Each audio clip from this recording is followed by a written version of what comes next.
Union બેંકનો security guard બિન અધિકૃત હથિયાર સાથે ઝડપાયો. ભરૂચ એસઓજીની કાર્યવાહી. અંકલેશ્વર સ્થિત યુનિયન બેંકમાં સિક્યુરિટી ગાર્ડ તરીકે ફરજ બજાવતા એક શખ્સની ભરૂચ એસઓજી પોલીસે બિન અધિકૃત રીતે હથિયાર રાખવાના ગુનામાં ધરપકડ કરી છે. સુરતના કોસંબાનો વતની શશીનાથ આદિત્ય નારાયણ તિવારી નામનો આ ગાર્ડ છેલ્લા 2 મહિનાથી પિરામણ નાકા પાસે આવેલી યુનિયન બેંકમાં નોકરી કરતો હતો. તે નાગાલેન્ડ રાજ્યના હથિયાર પરાવનારા આધારે અહીં બંદૂક સાથે ફરજ બજાવતો હોવાની ચોક્કસ બાતમી પોલીસને મળી હતી.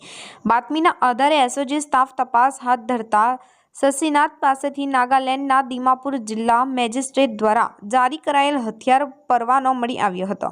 જો કે કાયદા મુજબ અન્ય રાજ્યનો પરવાનો ધરાવતા વ્યક્તિએ સ્થાનિક જિલ્લા મેજિસ્ટ્રેટ કે પોલીસ મથકમાં તેની નોંધ કરાવવી અનિવાર્ય હોય છે, જે આ કિસ્સામાં કરવામાં આવી ન હતી. પોલીસે આરોપી પાસેથી 20,000ની કિંમતની 12 બોરની સિંગલ બેરલ બ્રીચ લોડર બંદૂક અને 10 જીવતા કારતૂસ સહિતનો મુદ્દામાલ જપ્ત કર્યો છે. પોલીસ તપાસમાં ખુલ્યું હતું કે આરોપી કોઈપણ સક્ષમ અધિકારીની મંજૂરી વિના ગેરકાયદેસર રીતે ભરૂચ જિલ્લામાં હથિયાર ધરાવતો હતો. આ મામલે ભરૂચ એસઓજી પોલીસે આર્મ્સ એક્ટની વિવિધ કલમો હેઠળ ગુનો નોંધી આરોપીની અટકાયત કરી છે અને આગળની કાયદેસરની કાર્યવાહી હાથ ધરી છે.